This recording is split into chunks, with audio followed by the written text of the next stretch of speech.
right, so at this house, these people have one system with the thermostat on the main level of the home, and the reports are the upstairs is consistently about 10 degrees hotter than the rest of the house. So we're going to propose changing the system to a zoning system, adding another thermostat upstairs. That way it can control both levels of the home, the main floor and the second floor, independently of one another. But right now I'm kind of just checking all the vent configuration, making sure that's going to work. Right here behind me, you can see a vent there and a vent over there. We're in the basement right now, and basically those vents should have been taken off the top of the trunk, ran over to the side of the room and dropped down, but instead they cut those vents directly into the trunk line, which all in all is basically going to reduce the amount of airflow that can go to the rest of the home, because now it's easier for the air to come down out of the main trunk line into this room than it is for the air to send it to a further part of the home. You have to think of air like water. It's going to take the path of least resistance. So if you give it a new path with less resistance, then it's going to take that path. And now I'm in a little hidden storage room trying to make sure all these runs, figuring out where they all go and make sure this plan's actually going to work.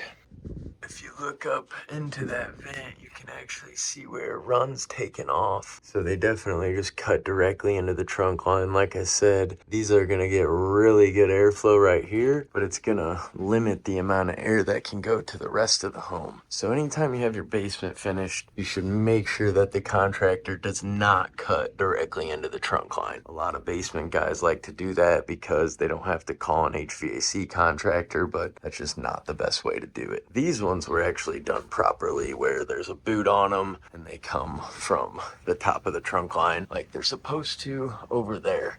But again, if we were just to cut a hole right into this trunk line, then the air's going to come out of that hole instead of sending air to the other vents like we want it to. And that's part of the issue here.